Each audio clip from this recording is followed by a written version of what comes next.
Hello दोस्तों, स्वागत है हमारे नए वीडियो में। आज की वीडियो में हम लोग एक क्राइम थ्रिलर मूवी को एक्सप्लेन करने वाले हैं और इस मूवी का नाम है एंजल्स ऑफ द सन, जिसे 2006 में रिलीज किया गया था। इस मूवी की कहानी में हम लोग एक ऐसी लड़की को देखेंगे जिसे उसका बाप कुछ पैसों के लिए एक आदमी को बेच देता है। इसके बाद मारिया को शहर में लाया जाता है और यहाँ उसकी बोली लगाई जाती है। जो भी मारिया के लिए ऊंची बोली लगाता है वही मारिया के साथ जबरदस्ती कर सकता है। मारिया को एक बॉब नाम का आदमी खरीदता है और वो अपने बेटे के साथ मारिया के पास जाता है और ये दोनों मिलकर उसका शोषण करते हैं। इसके बाद मारिया को एक टापू में बेच दिया जाता है। वहाँ मारिया की तरह ही बहुत सारी लड़कियां थी जिनसे गंदे काम कराए जाते थे। जब इस टापू के लोग मारिया को देखते हैं तब यहाँ उसके साथ शोषण करने के लिए लंबा लाइन लग जाता है। इसके बाद मारिया के साथ क्या होता है ये हम आगे इस वीडियो में देखेंगे। तो चलिए इस मूवी को शुरू करते हैं। इस मूवी की शुरुआत शहर से काफी दूर एक गाँव से होती है। यहाँ के लोग बहुत ही गरीब थे और ये लोग पैसों के लिए कुछ भी करने को तैयार थे। इनकी गरीबी इन्हें कुछ भी करने को मजबूर कर देती थी। इस गांव के लोगों के लिए 2 वक्त का खाना भी जुटा पाना बहुत बड़ी बात थी। यहाँ पर हम लोग एक आदमी को देखते हैं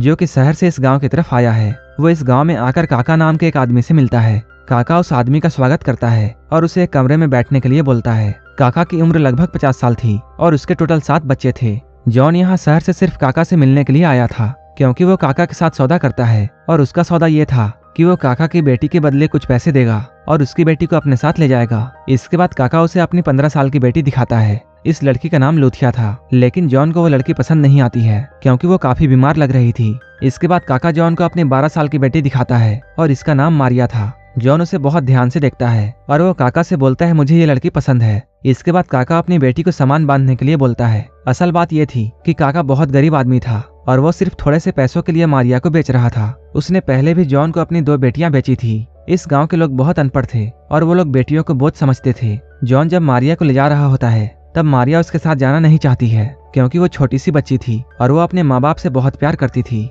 लेकिन उसके माँ बाप ने उसे पैसों के लिए बेच दिया था और वो लोग मारिया को अकेले छोड़ देते हैं। ये सब देखकर मारिया को जॉन के साथ जाना पड़ता है। इधर जॉन मारिया को लेकर शहर की तरफ बढ़ने लगता है। काफी सफर करने के बाद ये लोग शहर में पहुंच जाते हैं। मारिया पहली बार शहर में आई थी और उसने अपनी जिंदगी में पहली बार शहर देखा था। वो शहर में बड़े बड़े इमारतों को देखकर बहुत हैरान होती है। जॉन उसे अपने दोस्त के ट्रक में बैठाता है। इसके बाद ये लोग आगे जाने के लिए ट्रक का सफर करते हैं। काफी दूर चलने के बाद वो ट्रक एक घर के बाहर रुकता है। जॉन और मारिया ट्रक से नीचे उतरते हैं। जॉन जिस घर के बाहर रुका था वहाँ से बहुत सारी लड़कियां बाहर आती हैं। जॉन ने इन सारी लड़कियों को मारिया की तरह ही खरीदा था। वो उन सभी लड़कियों को जल्दी जल्दी ट्रक के पीछे छुपा देता है। यहाँ हम लोग जानते हैं जॉन लड़कियों को खरीदने और बेचने का काम करता था। जॉन जगह जगह से गरीब लोगों की बेटियों को खरीदता था और वो शहर में ले जाकर इन्हें बेच देता था। जॉन जिस अमीर औरत को लड़कियां बेचता था उसका नाम जॉली था। जॉन अपनी लड़कियों को लेकर जॉली के पास जाता है। जॉन की लाई हुई लड़कियों को देखकर जॉली बहुत खुश होती है। वो इन सारी लड़कियों को देखकर उनसे ये कहती है तुम्हें डरने की जरूरत नहीं है।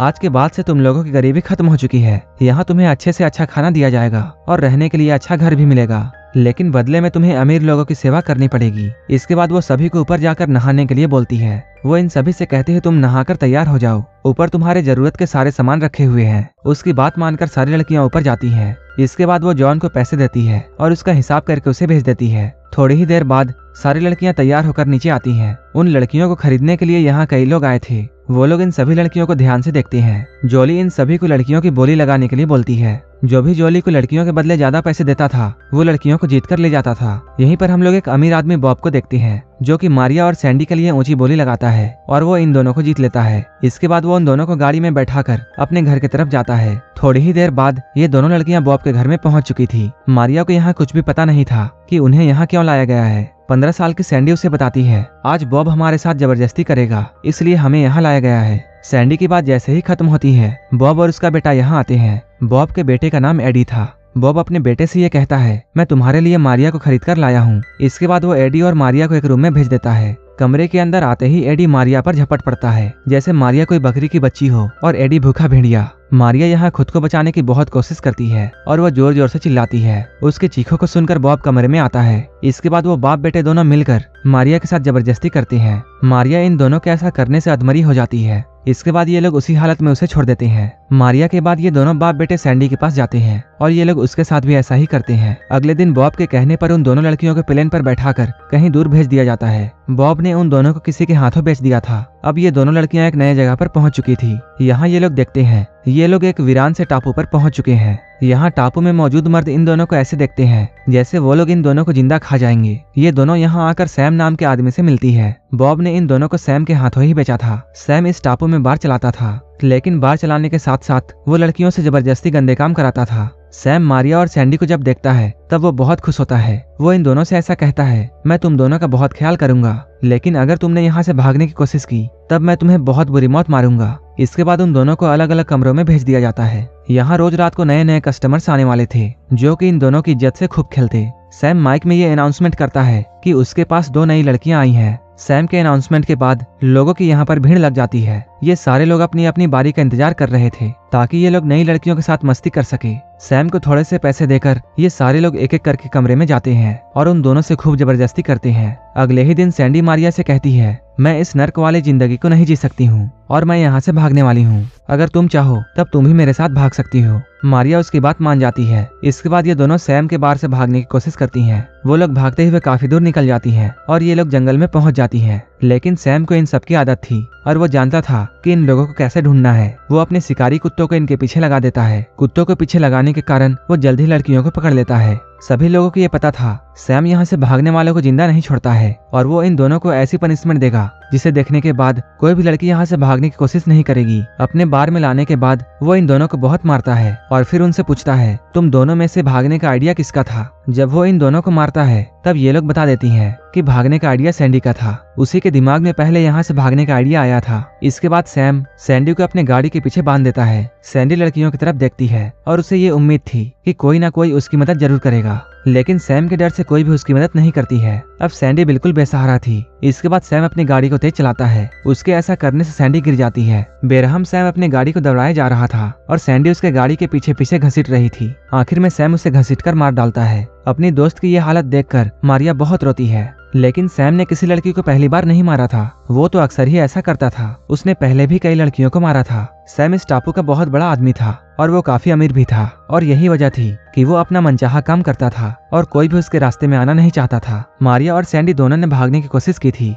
लेकिन सैम ने मारिया को छोड़ दिया था क्योंकि सैम के दिमाग में एक आइडिया था। असल में सैम ने यह फैसला किया था कि वो मारिया से अब दुगुना काम लेगा ताकि सैंडी की कीमत उससे वसूल की जा सके। अब रोज रात को मारिया के पास कस्टमर्स आते थे क्योंकि सैम ने मार्केट में उसकी कीमत आधी कर दी थी, इसलिए ज्यादा से ज्यादा लोग उसके पास आते थे। ये मारिया के लिए एक पनिशमेंट थी जो कि सैम ने दिया था। कुछ दिनों के बाद मारिया यहाँ सबसे घुलने मिलने लगती है और वो यहाँ के हालत के मुताबिक चलने लगती है। वो यहाँ से जल्दी निकलना चाहती थी और यहाँ से भागना चाहती थी, लेकिन तभी उसे सैंडी का ख्याल आता था और वो डर के मारे अपना भागना कैंसिल कर देती थी। लेकिन उसने अपने मन में ठान लिया था जब भी उसे भागने का मौका मिलेगा वो यहाँ से भाग जाएगी। एक रात को चेरी नाम की लड़की मारिया के पास आती है। चेरी भी मारिया की तरह सैम के लिए काम करती थी, लेकिन चेरी के मुकाबले मारिया की उम्र काफी कम थी, इसलिए चेरी को उस पर बहुत दया आती है। आज चेरी यहाँ से भागने वाली थी। वो मारिया के पास आकर उसे ये बात बताती है। मारिया तो पहले से ही यहाँ से भागना चाहती थी और चेरी यहाँ आकर उसे ये मौका देती है। मारिया चेरी को भी अपने साथ भागने के लिए बोलती है, लेकिन चेरी उसे बोलती है, मैं प्रेग्नेंट हूँ, इसलिए मैं ज्यादा दूर तक नहीं भाग सकती हूँ। इसके बाद जैसे ही रात होती है मारिया इस बार से भाग जाती है। सुबह होते ही सैम को मारिया के बारे में पता चलता है। इधर हम लोग मारिया को देखते हैं जो कि जंगल में अकेले आगे बढ़ रही थी। सैम और उसके आदमी मारिया को मारने के लिए जंगल में ढूंढ रहे थे। सैम ने उसे ढूंढने की पूरी कोशिश की और उसने अपने कुत्तों को भी उसके पीछे लगा दिया, लेकिन इस बार मारिया को पता था अगर वह सैम के हाथों में लगती है तब उसे जान से मार दिया जाएगा, इसलिए वह भागने में अपनी पूरी ताकत लगाती है। वह भागते हुए एक रास्ते पर पहुंचती है। उसी वक्त एक ट्रक आकर उसके सामने रुकती है। ये ट्रक टोनी नाम के एक आदमी का था। मारिया उससे मदद मांगती है। वो टोनी को अपनी सारी बात बताती है। वो सैम के बारे में भी टोनी को बताती है। उसकी पूरी बात जानने के बाद टोनी उसे नाव तक छोड़ देता है ताकि मारिया इस टापू से निकलकर शहर पहुंच जाए। अगले ही दिन हम लोग मारिया को देखते हैं जो कि अब शहर पहुंच चुकी है। मारिया शहर में आकर खुले आसमान में सांस लेती है क्योंकि उसे अब कोई भी डर नहीं था। मारिया ने वहां से भागने में बहुत हिम्मत दिखाई। अगर वो ऐसा नहीं करती तब हर रोज उसके इज्जत का सौदा किया जाता। मारिया के फ्रीडम के साथ ही ये मूवी यहीं पर खत्म हो जाती है। अगर आपको ये मूवी अच्छी लगी हो तब एक लाइक जरूर कर देना और ऐसे ही मूवीज के लिए मेरे चैनल को जरूर सब्सक्राइब कर लेना। तो मिलते हैं हमारे नेक्स्ट वीडियो में।